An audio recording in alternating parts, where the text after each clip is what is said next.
자, 국내외 제약 바이오 시장의 트렌드를 분석해보는 톡톡바이오 메가 트렌드 시간입니다.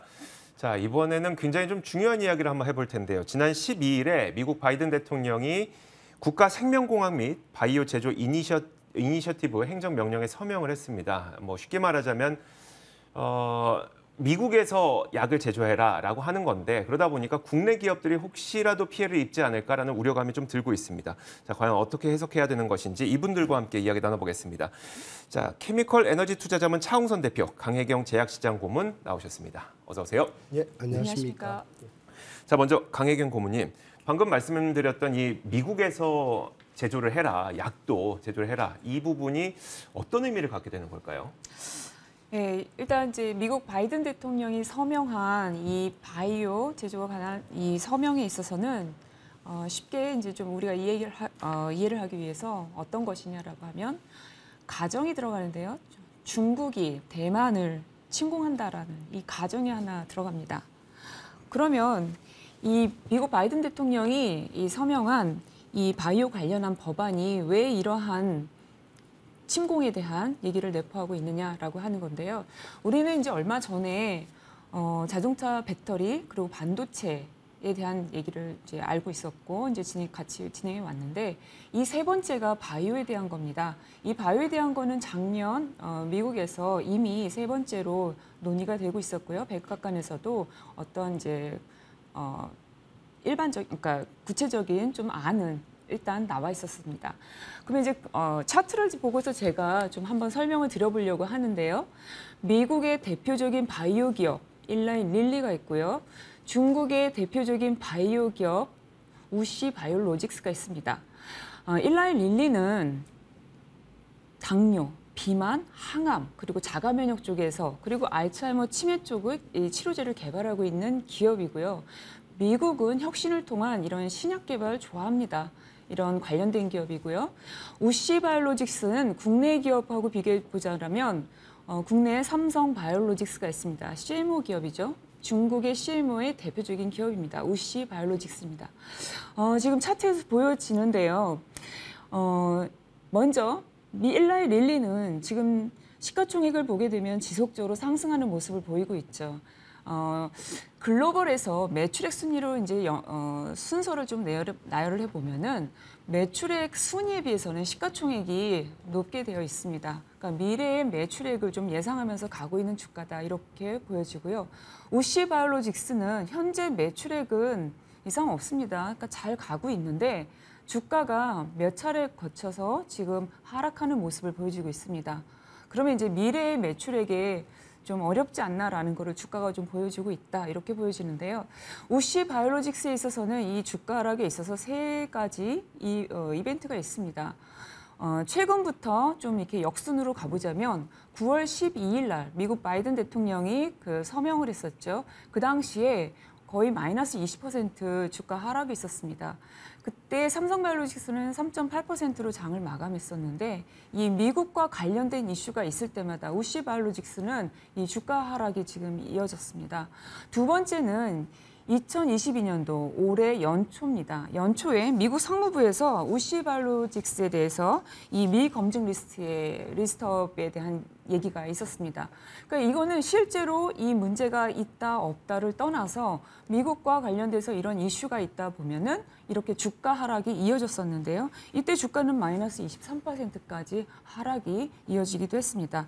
이 미국 상무부에서 이미 검증 리스트라고 하는 거는 미국으로부터 이제 수입을 했는데 이 수입한 그 물품이 어떻게 제대로 사용이 되는지 아니면 재판매가 다른 식으로 되는지 검증이 좀 잘 안 된다라는 이슈거든요. 근데 이게 실제 그렇든 안 그렇든 주가에 있어서는 영향을 받았다 이런 게 있습니다. 세 번째는 2021년도 초입니다. 또 이 역시 미국과 관련해서 주가 하락이 큰 폭으로 있었습니다. 그래서 이렇게 우시 바이오로직스를 보게 되면은 이렇게 영향을 받았는데요. 왜 이렇게 중국에 대한 의존도를 미국이 낮추려고 하느냐? 그리고 제가 앞서서 서두에 중국이 대만을 침공하는 거를 가정한 그 법안이다라고 제가 말씀을 드렸는데 미국 FDA 승인을 받은 약물의 그 생산하는 시설은 미국 외 지역에서 약 52%가 됩니다. 근데 원료의약품으로만 보게 되면은 약을 생산하는 거죠. 73%가 미국 외 지역에 있습니다. 그리고 두 번째, 우리가 특허 만료가 된 약을 제네릭이라고 하죠. 근데 이 제네릭에 대한 시설은 미국 외에 63%가 있고요. 그다음에 제네릭을 만드는 원료, 주 원료의약품이죠. API인데 이거는 87%가 미국 바깥에 있습니다. 그래서 제가 만약에 중국이 특히나 이 부분이 중국이나 인도에 대한 의존도가 상당히 높은데요. 그래서 중국이 만약에 대만을 침공한다 하면 미국의 바이오가 어떻게 될 것인가를 감안한다면 미국의 약 공급이 어려워질 수 있겠다라는 겁니다. 그러면 지금은 우리가 제네릭이나 바이오 시밀러가 이제 가격이 좀 저렴해서 크게 이제 약가에 대해서 신경을 많이 안 쓰는데 기본적으로 뭐 항생제나 뭐 우리 감염 치료에 쓰는 약제들 이렇게 비용에 대한 고민 많이 안 하시잖아요. 쉽게 저렴한 비용으로 치료 다 받는데 이런 약들이 공급이 안 될 수도 있다라는 걸 우리가 상상해 볼 수 있는 겁니다. 그래서 미국 정부는 이러한 부분들에 대한 고민을 하고 있는 거고요. 중국과 인도에 대한 특히 중국이 되겠죠. 이런 의존도가 높다라고 하는 것이 반도체, 그다음에 이 자동차 이 배터리에 대한 이어서 이 바이오까지 염두를 두고 있고요. 그래서 공급망에 대한 이슈 강력하게 해야겠다 이런 얘기가 나오게 된 겁니다. 그래서 이런 법안에 서명을 하게 된 거죠. 그래서 만약에 이제 우리가 한 번 또 생각해 볼 수 있는 게 그래서 제가 왜 중국이 대만을 침공에 대한 예를 드리냐면 그냥 가정을 하냐면 러시아가 우크라이나 침공을 하게 되니까 어떤 일이 벌어졌죠? 미국에서 벌어진 거는 유가가 상승을 했고요. 또 미국에서 경제 성장률, 이 GDP는 0%가 됐고요. 중국도 2%로 같이 영향을 받았지만 미국에 큰 영향을 받았다라는 거죠. 그래서 우리는 이미 배터리나 이제 반도체 칩에 대해서 많이 이제 좀 알게 됐다라는 거죠. 그거를 바이오에 적용을 시키면 설령 바이오를 잘 이제 모르시던 분들도 이번 법안에 대한 사인에 대한 것이 어떤 의미를 가진다라는 거를 좀 아실 수가 있습니다. 그래서 또 러시아가 하나의 예가 더 있죠. 유럽에 이 가스관 밸브를 잠그게 되니까 또 어떻게 됐죠? 지금 천연가스에 대한 게 이슈가 되고 있고 이 에너지에 대한 부분이 문제가 되고 있습니다. 그래서 이런 부분을 일단 정리하게 되면은 먼저 이제 그럼 우리는 또 궁금해지는 게 국내 기업이 좀 될 수가 있는데요. 국내 대기업들이 미국의 CDMO 관련해서 그다음에 내년 같은 경우는 바이오 시밀러 관련해서 이슈가 있습니다. 그래서 생각해 볼 수 있는 게 삼성 바이오로직스, 그리고 셀트리온, 롯데 바이오로직스, 그리고 SK 이런 기업들의 움직임을 우리가 한번 되새겨볼 필요가 있는데요. 삼성 바이오로직스 같은 경우는 최근에도 얘기를 했죠. 미국의 생산시설 부지를 확보하는 거에 대해서 얘기가 있었습니다. 워싱턴이나 텍사스, 캘리포니아 이런 얘기가 있었고요. 그다음에 셀트리온도 지금 검토 중입니다. 미국에서 이제 인센티브 안을 주게 되면은 이런 좀 공장 시설에 대한 거를 좀 고려를 할 것 같습니다. 이러한 것이 언론을 통해서 좀 나오고 있고요. 그리고 롯데 바이오로직스인데요. 롯데 바이오로직스는 브리스톨 마이어스케어 BMS 공장을 인수를 했습니다. 그래서 이러한 부분들은 뭐 예전에 페니실린 생산하던 시설이기도 하고 저가 의약부터 이렇게 좀 미국에서도 좀 좋아할 수 있는 이런 좀 기회를 좀 볼 수 있습니다. 그리고 SK도 CDMO에 관심이 있어서 지금 원료의약품 쪽이나 세포, 유전자 치료제 이런 CDMO를 좀 인수하고 관심을 많이 갖고 있는 기업입니다. 그래서 국내 대기업들이 또 이런 미국에서 이 CDMO, 그다음에 바이오시밀러 관련해서 움직이고 있는 이런 부분들을 좀 확인하시면 국내 투자에 있어서는 좀 좋겠다 이렇게 보고요. 그다음에 이제 우리가 중국 이슈죠. 중국에서도 이제 모더나가 중국 정부에 하고 이제 컨택하면서 모더나를 중국에 공급할 수 있는지 이런 여부가 지금 언론을 통해서 좀 나와 있는데요. 왜 중국이 모더나에 이제 관심을 갖고 또 이런 부분이 얘기가 되느냐라고 하면 중국은 4백신을 맞았는데요. 지금 오미크론 특화된 4백신을 개발하고 있지만 이 중국에서는 4백신을 맞은 이후에 예전에도 이 방송을 통해서 말씀을 드렸지만 4백신을 맞은 이후에 mRNA 백신을 맞이게 되면 아니면 벡터 백신을 맞이게 되면 그렇지만 특히나 mRNA 백신을 맞이게 되면 이 부스터샷용으로 맞았을 때 이 효능이 많이 높아진다라는 것이 여러 데이터를 통해서 많이 나왔었습니다. 그래서 중국 이슈로는 또 이런 오미크론에 특화된 4백신을 개발하고 있지만 모더나와 이런 중국 정부 간의 이 공급에 대한 이슈로 이런 얘기가 있다 해서 이렇게 또 정리해 볼 수가 있습니다. 일단 우리나라의 이 제약 기업들도 미국의 공장을 짓기 위한 여러 가지 내용들이 언론을 통해서 나오고 있는 걸 보니까 이 법안에 좀 대비를 하고 있는 것으로 보이고요. 자, 그렇다면 이런 것들을 우리가 어떻게 투자 전략으로 좀 생각을 해야 되느냐가 더 중요할 것 같거든요. 차홍선 대표님, 일단 그 부분부터 먼저 한번 살펴주세요. 일단 지금 미국의 공장이 많지 않으니까 이제 공장을 세우겠다는 거니까 그러면 결국 이건 우리에게 악재냐 아니면 중국을 죽이겠다는 거니까 결국 우리에게 호재냐 이걸 봤을 때 우리 제약바이오 기업들에게는 어떤 의미일까요?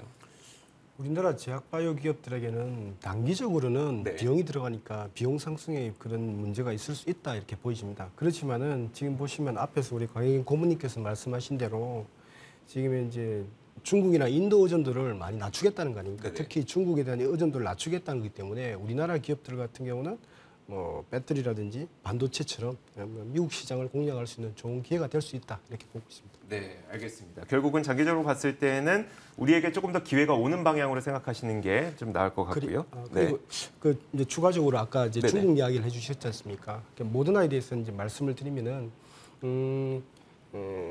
지금 모더나 같은 경우가 이제 그 중요한 이슈가 중국의 사백신이 이제 지금 이제 개발 중에 있지 않습니까? 네. 오미크론 특화된 사백신이 개발 중에 있는데 중국의 고민은 이런 겁니다. 그러니까 코로나 백신을 개발했다.